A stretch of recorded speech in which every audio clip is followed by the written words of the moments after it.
Mesdames et messieurs, en ce 2 août 2026, journée nationale d'hommage aux victimes de violences sexuelles liées au conflit et aux victimes de crimes contre la paix et la sécurité de l'humanité, dénommée Génocoste. Je m'adresse à vous pour honorer la mémoire de toutes les victimes, mais également rendre hommage à toutes les personnes qui leur ont apporté secours et assistance quand elles en avaient grandement besoin. Cette journée est un appel à notre conscience, car il est des douleurs qui marquent à jamais et traversent des générations. Il est des silences qui, à force d'être imposés, finissent par peser sur la conscience des peuples. Et derrière chaque silence, il y a une souffrance qui attend encore d'être reconnue. Cette souffrance a des noms, des visages. Elle se lit dans le regard des enfants, dans le courage des femmes et dans le combat de survivantes et survivants. En tant que femme, mère, première dame et championne globale de la prévention des violences sexuelles liées au conflit, je veux leur dire aujourd'hui, nous vous voyons, nous vous entendons et nous œuvrons pour que votre souffrance ne soit pas oubliée. Car préserver la mémoire, c'est refuser l'oubli et décourager l'impunité. Mesdames et messieurs, le silence ne doit plus protéger les auteurs afin que ces derniers répondent de leurs actes. La honte ne doit jamais peser sur les victimes. Les survivantes et les survivants doivent être écoutés, protégés et accompagnés. Aujourd'hui, cette responsabilité nous appelle à poser un acte concret. Je vous invite, Congolaises et Congolais, d'ici, de la diaspora et toutes les consciences éprises de justice, à signer la pétition pour la reconnaissance de génocide commis en République démocratique du Congo. Signer cette pétition, ce n'est pas seulement apposer un nom sur une liste. C'est activement briser le cycle de la récidive et refuser d'être complice. C'est demander que les crimes subis par la population congolaise soient clairement nommés, car dans la mosaïque des crimes commis sur notre sol, certains faits, certains actes et certaines campagnes de violence sont susceptibles d'être qualifiés de génocide. Ne craignons pas les mots. Aujourd'hui, ces génocides sont soigneusement documentés. Cette initiative ne vise ni à opposer les mémoires, ni à raviver les blessures. Elle vise plutôt à restaurer la dignité des victimes et à ouvrir le chemin de la justice, de la réparation, de la non-répétition de ces tragédies et enfin à poser des fondements d'une paix réellement durable. Mesdames et messieurs, reconnaître n'est pas diviser. Reconnaître, c'est humaniser. Reconnaître, c'est permettre aux victimes de retrouver leur place dans notre mémoire collective. Que chaque signature devienne une voix qui contribue à briser le silence. Et que notre engagement aide à porter plus loin la mémoire de nos victimes. Je vous invite donc à signer la pétition, à la partager et à faire entendre avec nous la voix des victimes congolaises. Je vous remercie. On nous enseigne que les atrocités ne surgissent jamais sans signe précurseur. Elles deviennent possibles lorsque la violence se banalise, que la haine se propage, que la parole déshumanise, que la prédation s'érige en système et que l'impunité encourage le crime. C'est pourquoi la mémoire ne saurait être un simple regard porté sur le passé. Elle est une exigence du présent et une responsabilité envers l'avenir. Elle nous commande de protéger nos populations, de consolider notre unité nationale, de défendre l'intégrité de notre territoire et de combattre sans relâche le négationnisme, la falsification de l'histoire, la manipulation de l'information, ainsi que toute incitation à la haine et à la violence. En ce jour de recueillement national, je réaffirme solennellement devant la nation et la communauté internationale l'attachement indéfectible de la République démocratique du Congo à une paix juste, durable et vérifiable, fondé sur le droit international, le respect de la dignité humaine, la souveraineté des États et l'intégrité territoriale. Mais que nul ne se méprenne. Notre volonté de paix n'est ni une faiblesse, ni un renoncement.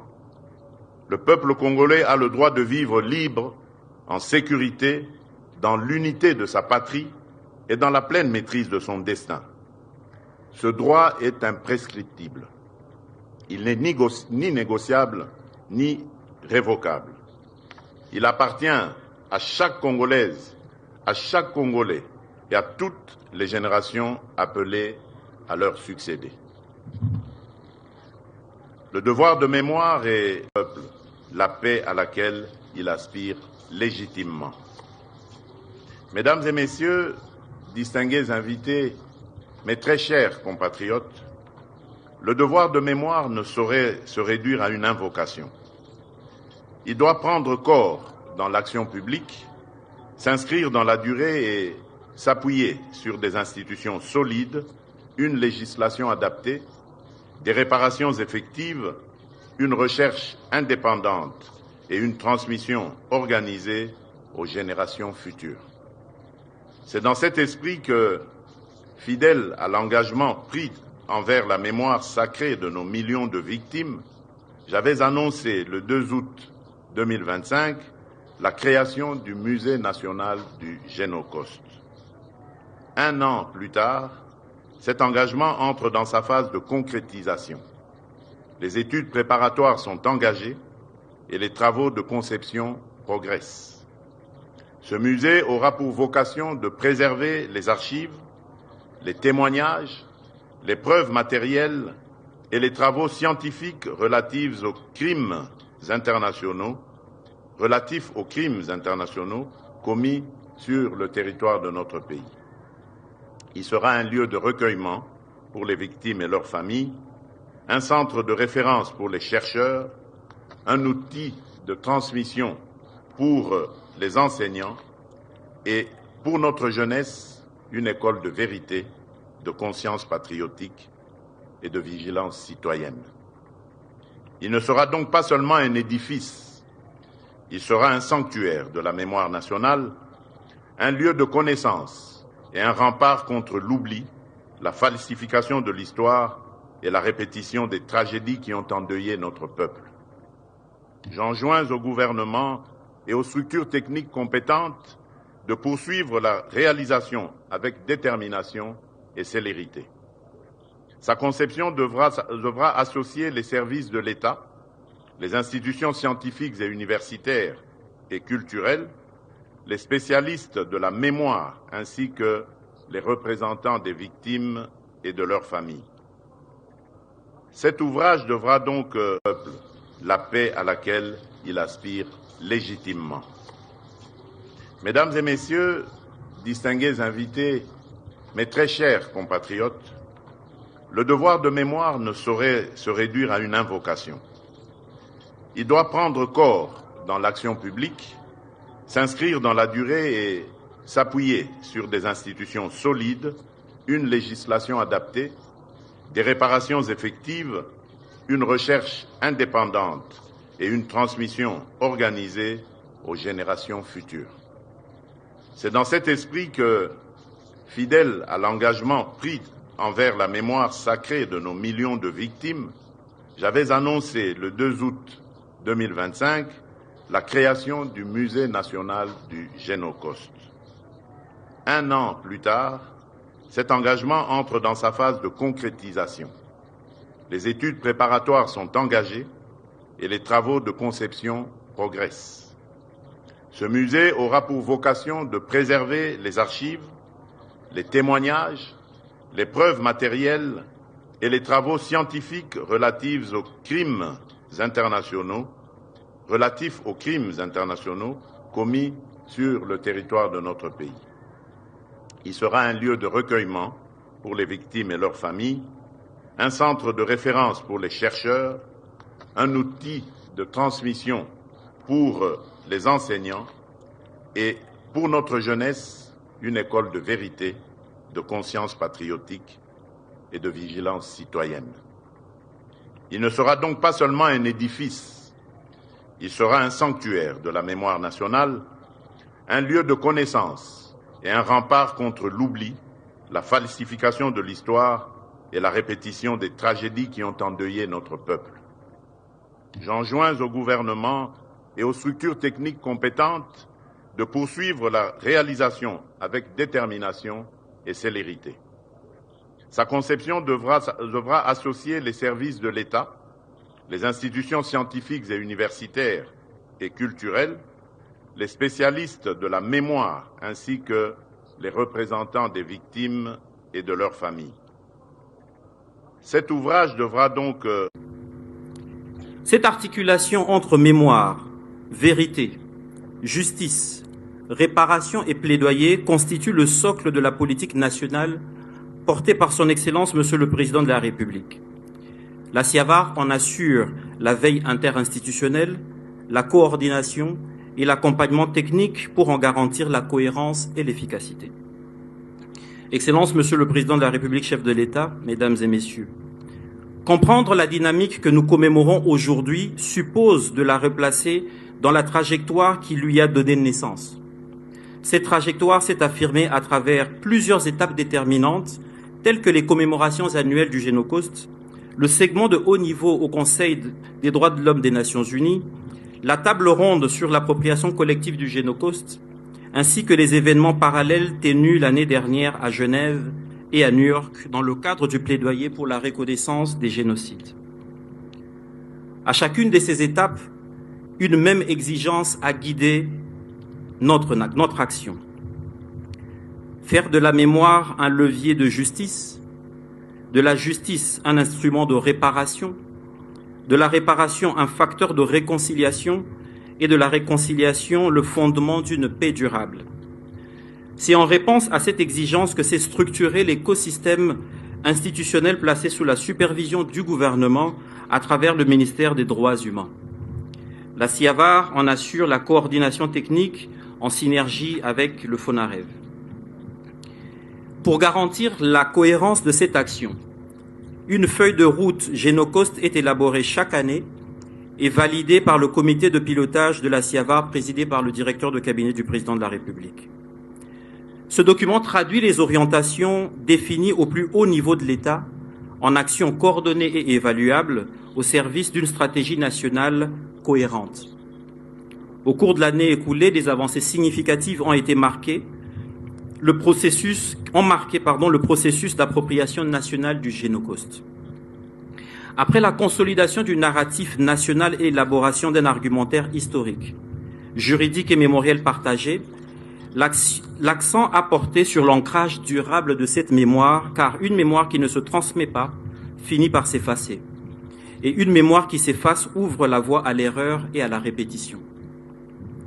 L'éducation, premier rempart contre l'oubli, a particulièrement retenu notre attention. Un travail important a été mené avec le ministère de l'Éducation nationale et Nouvelle Citoyenneté, ainsi qu'avec celui de l'enseignement supérieur, universitaire et la recherche scientifique. Personnellement, j'étais abusée par les nombres dont je ne connais pas jusqu'à aujourd'hui, parce que j'avais perdu connaissance. Nous avions passé plus de 4 heures avec ces hommes.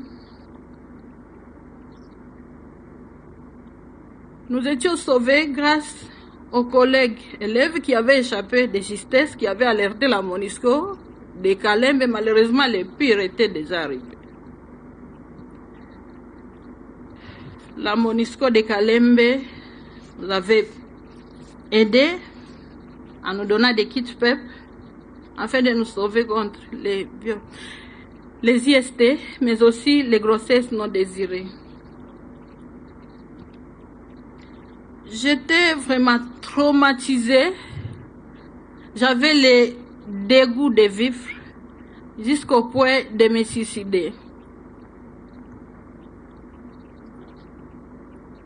Si vous me voyez encore une fois aujourd'hui, c'est grâce à l'accompagnement des organisations qui accompagnent les victimes à l'époque, la synergie des femmes pour les victimes de violences sexuelles, que je remercie encore une fois aujourd'hui devant vous, Monsieur le Président.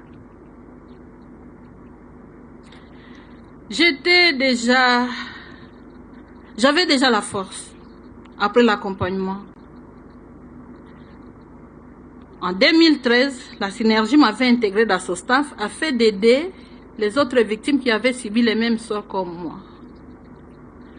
J'ai contribué à plusieurs plaidoyers pour l'élaboration des textes juridiques protégeant les victimes.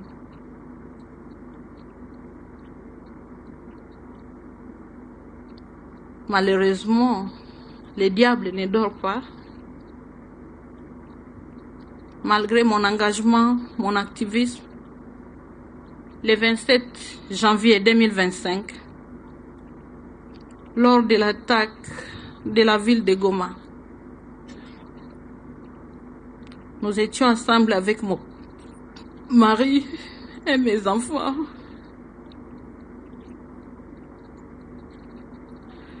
Comme vous savez, la ville de Goma est enclavée. On n'avait pas où aller lors des attaques des rebelles de la FCM 23. Nous étions enfermés lorsque ça crépitait, moi et mon mari.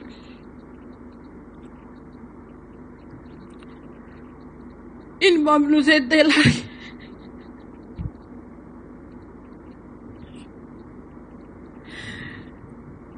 Lorsque la bombe est tombée, mon mari est touché.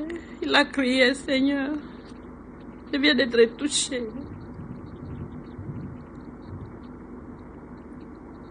On a essayé de le sauver, à l'amener à l'hôpital. Les médecins ont essayé d'intervenir. Malheureusement, il est succombé de ses blessures et il est mort. On l'avait mis dans la morgue. Malheureusement, il n'y a pas de place comme il y avait beaucoup de corps. Il n'y a pas ni électricité. 4 jours plus tard, l'hôpital a sollicité Colanter parce qu'il commençait à se décomposer. J'ai refusé. Pourquoi? Parce que j'ai des enfants. Mon mari m'a laissé avec un bébé de 6 mois. Aujourd'hui, mon bébé a 2 ans. Il commence à appeler papa. Il sillonne toute la maison. Il appelle papa. J'ai des personnes dans le monde. La guerre a détruit aussi ma maison. Aujourd'hui, si vous me voyez ici à Kinshasa, c'est grâce au Fonds national de réparation des victimes qui m'avait délocalisé, moi et ma famille. Malgré toutes ces douleurs, je me dis non. Je dois m'élever. Je dois m'élever parce qu'il y a une génération devant moi que je dois sauver pour qu'ils ne puissent pas subir ce que moi aussi j'avais subi. Il y a mes enfants qui ne doivent plus être violés comme moi.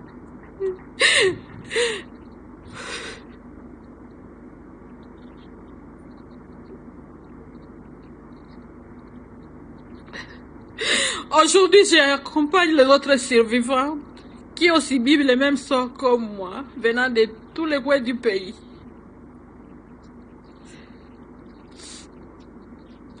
Notre rôle, à vous partageant nos histoires, ce n'est pas dans le but de vous faire stresser ni pleurer, mais plutôt d'éveiller la conscience de tout et chacun de nous.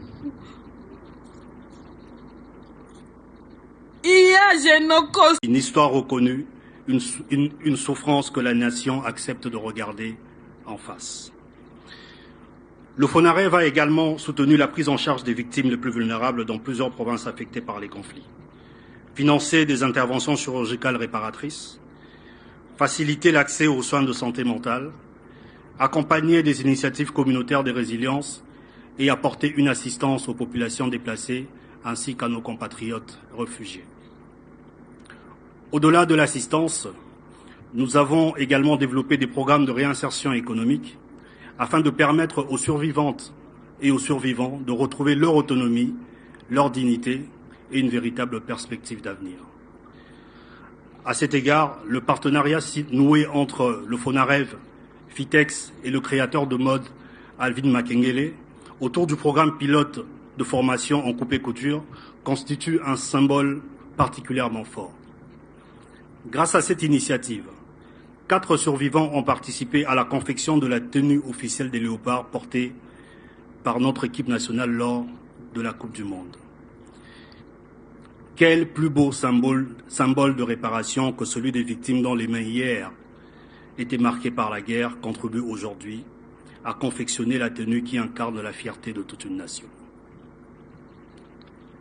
Au-delà des réparations individuelles, notre institution travaille progressivement à la mise en œuvre de réparations collectives. Car réparer une victime, c'est l'essentiel. Reconstruire une communauté, le tout autant. C'est pourquoi nous soutenons également des projets communautaires destinés à restaurer les infrastructures sociales, renforcer la cohésion sociale, la cohésion locale et préserver la mémoire des victimes. Nous savons que ces efforts demeurent encore modestes au regard de l'ampleur des souffrances accumulées depuis plus de 3 décennies. Mais nous savons également qu'aucune réparation n'est possible sans un premier pas. Et ce premier pas a été franchi. Le chemin reste immense. Les attentes sont immenses. Les besoins sont immenses. Et chaque jour qui passe voit malheureusement des nouvelles victimes venir s'ajouter à celles d'hier. Mais le plus grand danger n'est pas la lenteur du chemin. Le plus grand danger serait de renoncer à marcher. Et cela, nous ne l'accepterons jamais. Tant qu'il restera une victime sans justice, une famille sans réponse ou une communauté sans réparation, notre travail ne sera pas terminé. Je voudrais ici saluer l'engagement. Aujourd'hui, nous commémorons les Génocost en République démocratique du Congo. Mesdames et messieurs, au-delà des vies atteintes, des villages entiers qui ont été réduits en cendres et qui continuent à être réduits, des familles décimées, des enfants arrachés à la vie. Nous pleurons nos morts, nous portons leur douleur et nous refusons que leur sacrifice soit effacé par l'oubli. Chers frères et sœurs, la journée du Génocost ne doit pas amener les Congolais à une vengeance négative, mais à une vengeance positive. Pourquoi je parlais d'une vengeance positive? Nous devons tous nous unir, tous dans l'unité, chercher à développer des stratégies et des pistes et des solutions pour mettre fin à ces fléaux. Nous rappelons tous de la généalogie des guerres qui nous ont été imposées par le Rwanda depuis 1996. Cela laisse des séquelles psychologiques, physiques et sociales. C'est là pour dire qu'aucun Congolais actuellement n'est en bonne santé, comme le définit l'Organisation mondiale de la santé. Ce qui est plus regrettable et douloureux en est que le monde entier a reconnu le génocide rwandais à seulement 800 000 victimes, mais en RDC nous comptons et nous continuons à compter plus de 10 millions de vies éteintes, sans pour autant citer les milliers de femmes violées, des enfants qui avaient des rêves, mais aujourd'hui arrachés de leurs cahiers, de leurs stylos, pour être esclaves de la manipulation du Rwanda. Malgré tout cela, dénoncé et documenté par les organisations locales, nationales et internationales, même les chercheurs Charles Onana, nous observons toujours un silence sépulcral de la part de la communauté internationale. Ce silence est une complicité, ce silence est une négation de l'humanité des victimes. Mesdames et messieurs, nous souvenons du massacre de l'AFDEL en 1966 et 1997, lors de la guerre dite guerre de libération. Des milliers de civils congolais ont perdu leur vie. Consultons les rapports de mapping documentés par les organisations des Nations Unies. Lors de la RCD entre 1998 et 2003, nous avons vu du sang couler dans nos territoires, du sang couler comme des rivières à Kisangani, à Massissi, à Rutshuru et partout dans la province du Nord Kivu et Sud Kivu. Ce qui a occasionné des morts, des viols, de déplacements massifs et forcés. Les massacres qui ont été remarqués toujours au Sud Kivu, des personnes tuées, dont les femmes et les enfants sont généralement victimes.